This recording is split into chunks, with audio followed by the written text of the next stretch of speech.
international answers on that.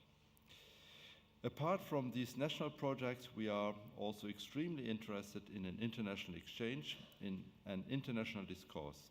Only by viewing and understanding the challenges of global change from different international perspectives can one reach internationally compatible solutions and options for action.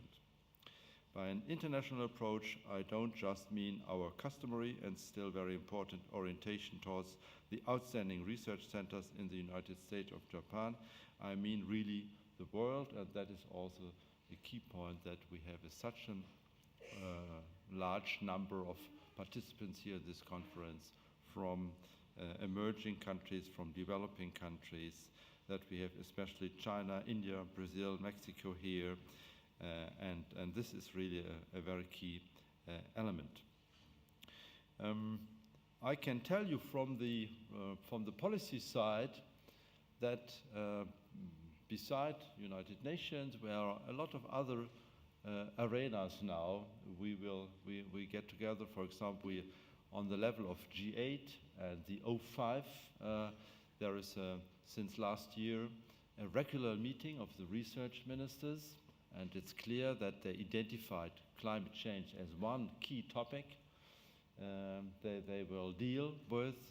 But it is, and I have to say that it's in a self-critical way, it's rather difficult to get real governments together to come to joint efforts. I think IPCC showed this very evidently, how complicated it is to come to joint conclusions, and I can tell you it's far more complicated to come to joint action.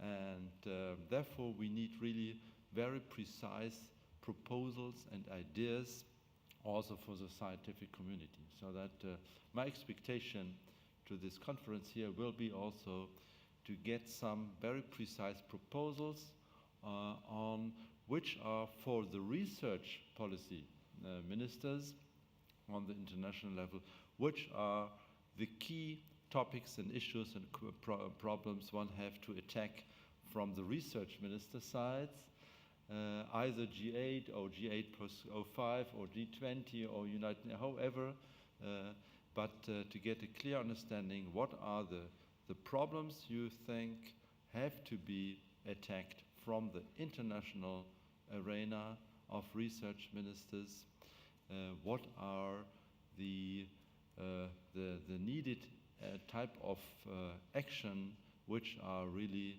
needed from this international group of research ministers. I think it's really would be very helpful to get a very precise proposals also from your side, because the whole process does not work easy, because national governments don't want to give up their freedom to spend their resources for which for purposes they would like to define, and there are also a lot of conflicting interests. That's very clear. So that please help us to get push and more dynamics in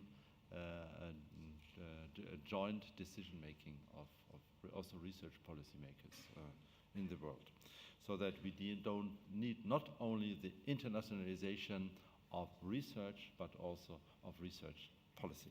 And please, I would like to have a contribution from your side if it's possible.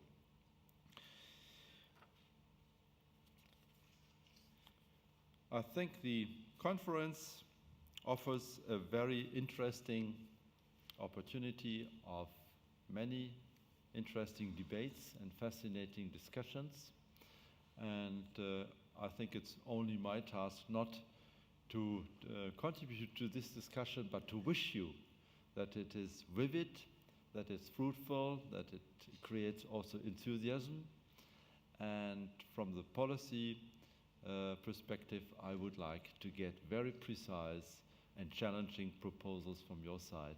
What policymakers, and also in my case, what research policymakers should do to facilitate the internationalization research process on global change. Thank you very much and good luck.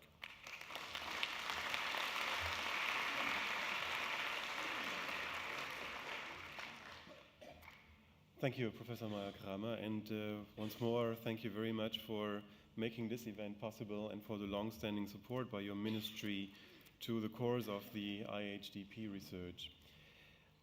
Ladies and gentlemen, we have organized, as you have noted, certainly in the program, this meeting in 4 days, 4 thematic days, thematic foci, being the challenges of demographics to global change, being the depletion of natural resources and lack of ecosystem services as a challenge, being issues around social cohesion, adaptation needs, and the like, and last but not the least, also the challenges regarding the set of institutions and governance structures that are supposed to lead us through better times and help us navigate the sustainability transition, to quote an expression from Oren Young. And cities play an important role in that regard, and it is my pleasure to welcome the Lady Mayor of Bonn, Mrs. Diekmann, who is not only the Mayor of Bonn, but she has been extremely active both in promoting the United Nations to come here to Bonn in a beautiful location now with a really impressive number of colleagues and offices being located here in Bonn. And Mrs. Diekmann has always been on the forefront of stressing the critical role that cities can play and have to play with regard to climate change and sustainability. And it's my pleasure to welcome her here to this day.